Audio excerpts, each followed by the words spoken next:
আমার করা এই লুকটাতে তোমরা কিন্তু সবাই খুব ভালোবাসা দিয়েছো, তাই ভাবলাম এই লুকের টিউটোরিয়ালটা তোমাদের সাথে শেয়ার করি। তো এখানে কিন্তু সবার প্রথমে আমি স্কিন প্রিপারেশন করে নেওয়ার পর স্কিনের যেখানে যেখানে ডিসকালারেশন ছিল ওগুলো হাইড করে দিই। তারপর আমার মডেলের স্কিন টোনের থেকে এক টোন লাইট ফাউন্ডেশন দিয়ে ওর পুরো মুখে অ্যাপ্লাই করে দেখো আমি কি ভালো করে ওটা ব্লেন্ড করে দিয়েছি, আর দেখো কি ফ্ললেস হয়েছে বেসটা। দেন আমি এখানে একটা সেটিং পাউডার দিয়ে ওর পুরো বেসটাকে লক করে দিয়েছি, আর তারপরে করে নিয়েছি আইব্রোটা ড্র।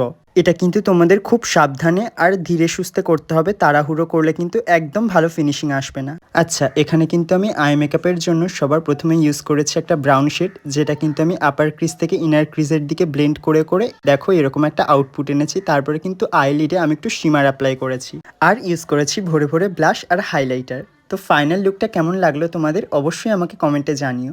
আর তোমরাও যদি নিজেদের স্পেশাল দিনে এইরকম সুন্দর করে নিজেকে সাজিয়ে তুলতে চাও, তাহলে 8584932802 এই নাম্বারে আমাদের সাথে কন্ট্যাক্ট করতে পারো। Thank you.